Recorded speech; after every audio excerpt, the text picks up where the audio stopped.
Hey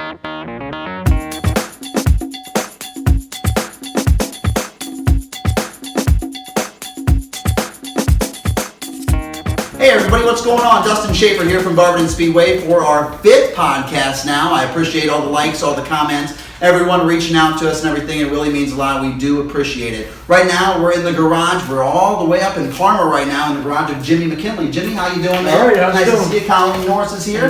And also, we have a third person in charge. We have the crew chief, correct? Yep. This is Jake. He has a crazy last name. I'm not even going to try to pronounce it. Maybe we'll have him do that later. But right now, we're in the garage. So, guys, how you been through the off season? How's everything been?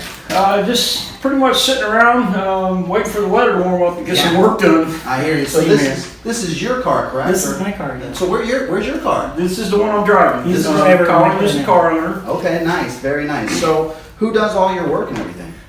We pretty much all do. Really? Now I So know most of it gets done in my garage and my driveway. Is that right? Nicer weather. in the driveway. Oh my goodness. Well, now I know Natalie was talking about you and how you do some fabrication work. So you do all the same work to your car as Yeah, well? she and I built our cars pretty much the same. Nice. So And we've been building several for some people. really? And a lot alike, a very, very safe car design, very, very safe cage designs. That was our biggest, most important thing to do. Safety, that's a huge thing. You want to make sure the drivers are safe. That's huge. That's really cool. So like what kind of checklist do you guys go over throughout the week or whatnot? Tire pressure, Mm-hmm. check our cambers. You can't really do a whole lot to these cars. I can The dig fluid, that. the fuel. Yeah, just So make sure it's got fuel in it. how many times are you changing out the fluids and fuel and stuff? Every like that? couple weeks. Every couple weeks. I've got a 55-gallon drum at home, about full of last year's oil. Really? Oh my goodness. So how long do brakes last for you, you know? About 3 weeks on brake, Yeah, 3 or 4 3 or weeks on 4 set of weeks. Don't brakes. push it much more than that. So what about tires? How many tires you get? These are the second set for the year. I ran these mostly all season. So we're here with everybody. We got Jimmy McKinley, we got Colleen Norris, we also got the crew chief. This is the first time for the podcast video. Jake, how do you say your last name? Feskanin. Feskanin. Did I get it right? Yeah. Okay, see, nice and I was easy. gonna take it anyway. So what's it like being a crew chief? It's definitely fun. Yeah. It's a lot of fun to get the feedback from the driver. A little frustrated and chase him around the track sometimes. He's our social butterfly over here. I can dig that. So it's good what goes into stuff like that? So it's a lot of getting his feedback from car, what it's doing through the corners, how it's reacting to the track and everything. Trying to make it fit his style, but get it around the track as quickly as possible. And I'm reacting to what I think is going to come throughout the night. With compacts around the end of the night, weather changes drastically from when we start the day. Absolutely. Just trying to get it, somewhere where we can avoid wrecks, but get around the track as quickly as possible. So are you down there wrenching, or are you just kind of in everyone's ear saying, okay, well, we need this, we need that, we need this? It's a little bit of both. Definitely get down there and do it myself. Especially when he's off taking care of drivers' meetings or whatever, working on the car. Right. Anytime we need repairs done, quickly help them with that, get that back out on track. Okay. Bounce a lot of feedback off of them and finding out, what works, what doesn't work. Right, I can dig that. So going back to the car, so you're the driver and you're the owner, correct? I'm the owner and driver, And but driver. he's driving this particular So you're driving this car. So we're building a second car for this year Yeah. for the team. So We'll we'll have a be team out out there there. season opener with the Mopar. Nice. But So how do you go about picking your colors for your car and your numbers and everything? I'm a nostalgic person. This number here was our family's number years and years ago. I always liked certain NASCAR racers. Like I was a big fan of Buddy Baker. Nice. And a big fan of Bobby Allison? Bobby Allison, Donnie Allison, Kelly the older Orr. guys. You know, Right. I really liked them, and that's how I kind of picked this color. And the idea was to have something that looked like Bobby Allison's older Chevelles and Camaros. Very, very nice. So going back to you, Jake, how did you get into racing? I mean, you look kind of young. Yeah, it's been something I've been growing up with my family all the time. My dad and I actually now both work for Penske, so the connection through Roger Penske through there. Right. Grew up in St. Louis, so Rusty Walls was a big guy there. Nice. Coming back here, did RC racing down in Akron, Classic Hobbies, and came back, got back into it, and actually met him through a forum website and through Facebook, Wow. and the rest is history, basically. That's pretty cool. So explain your background. What about racing? How long have you been doing this? Oh God, long time, since the 80s. Is that right? But I also moved away from circle track. I was a drag racer. Wow. I used to drive a 225-inch front engine dragster. Dang. At tracks like Barberton Speedway. Yeah. At tracks like 42, Norwalk, Quaker City, and Wow. Magnolia. Wow. It was my dad's, and I drove it. I loved it. Did it for a few years. When he passed on, we sold it to some guy down in Kentucky. Wow, that is a drag racer. That is too cool, man. What about you, Jimmy? I went to my first stock car race when I was 6 weeks old down in Florida. And in 1975, my dad became a crew chief for a guy down there, and the rest was history. I grew up working on late model cars as a kid down in Florida.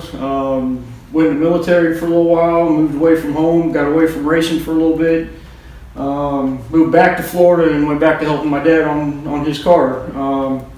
So that's where the number 12 comes from. That was our number for years down there. So been around. Funky shape. Yeah, so the shape of the number, Colleen said talk about the funky shape of the number on that car. That was actually a TV station in South Florida years ago. It was TV 12, and that's where that style of number came from. That sponsored our car down there. So That's pretty cool, man. So it's been around there for 48 years now. So That's pretty cool. That's really cool. Good stuff. So what I really want to hit is, what's a budget you guys look at, throughout the year and everything? Because, the fans come and they see you guys race, but that's why we do these videos, to kind of go back, behind the scenes and kind of show the fans what really goes in and all the hard work that you guys put in and your own money, kind of, basically, if you don't have sponsors, right? Yeah, my sponsors, TK Tire, I'll be honest with you, he doesn't give me tires, but he gives me tires at cost. I mean, Right. looking at like each tire is cheaper than you can get at Walmart. Right. He does that. He does mount balancing, all that for me for nothing. Right. McWilliams Lawn Care, just for instance, a few $100 every year. We're going to hit him up for 2 cars this year. Hey. I think he'll be fine with that. Nice. We're going to have Jim Rodriguez with Ramirez. with Smoking Barbecue.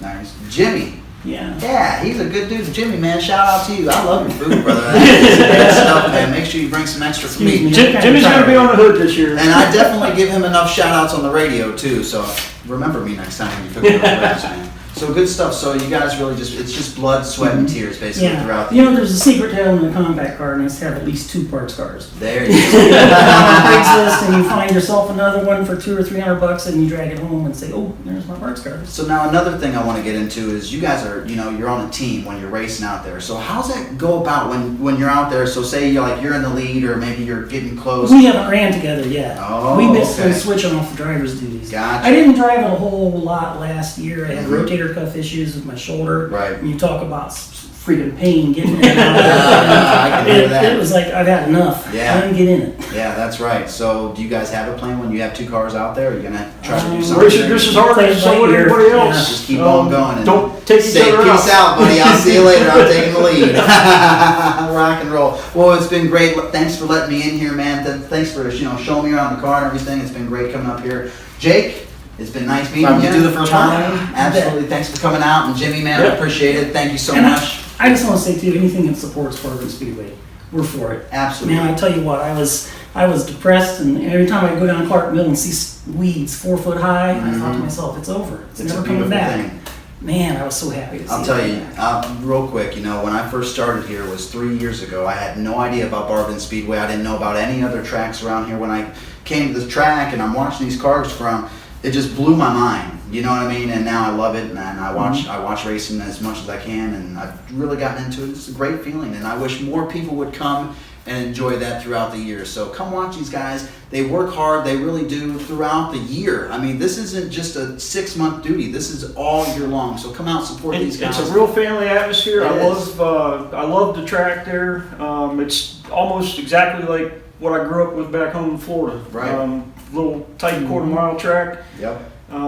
Everybody helps everybody at the racetrack, but once you get out on that front straightaway, That's right, man. it's on. It's on. You see, we're getting down to the nitty gritty in these podcasts, man. Thank you once again, everybody. Thank you for letting me come into your garage. I appreciate it, and thank you for viewing it. We do appreciate all the shares, all the likes, everything. And remember, I'm starting to run out of drivers because a lot of you guys are saying, I don't want you coming in my garage and stuff like that. Give me a call. They let me in their garage. We didn't get Nothing many to hide secrets. There's nothing to hide. You don't have to tell me all the secrets. I mean, we can put them off camera, I guess. You know what I mean. But thanks again. Once again, I'm Dustin Schaefer from Barberton Speedway. I'm with Jimmy McKinley. I'm with Colleen Norris. And I'm with my man, Jake. He's crew chief. I still don't know his last name. I'll get it right one day. Thank you guys. Video will be up. Peace.